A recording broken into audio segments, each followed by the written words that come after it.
আসসালামু আলাইকুম। ওয়ালাইকুম আসসালাম রহমতুল্লাহ। হুজুর, আমি ফিরোজ বলছিলাম। হ্যাঁ ফিরোজ ভাই, আপনার প্রশ্ন।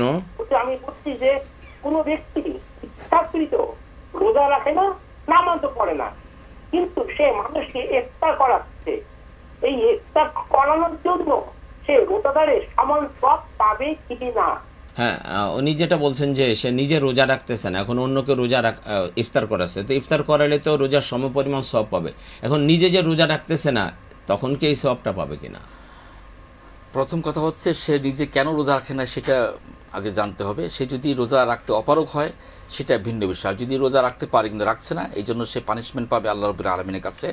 আর ইফতার করাবার কারণে সে ইফতারের সবটা পাবে, কিন্তু রোজা আছে যে ছেড়ে দেওয়ার গুনাহ অবশ্যই তার হবে। গুনাহ হবে। ভাই এই যে আরেকটা মাসালার কথা বলেছে যে যিনি নিজে রোজা রাখেন না কিন্তু দেখা যায় ঠিক রোজাদারদের খেদমত করেন, তাদেরকে ইফতার করান। আমরা যে ভাই এ কাজ করেন, আমরা তার প্রতি অনুরোধ থাকবে তিনিও যেন রোজার আমলটা নিজের বাস্তব জীবনে বাস্তবায়ন করার জন্য সর্বোচ্চ চেষ্টা করেন। ওনাকে মনে রাখতে হবে এটা একটা ফরজ ইবাদত।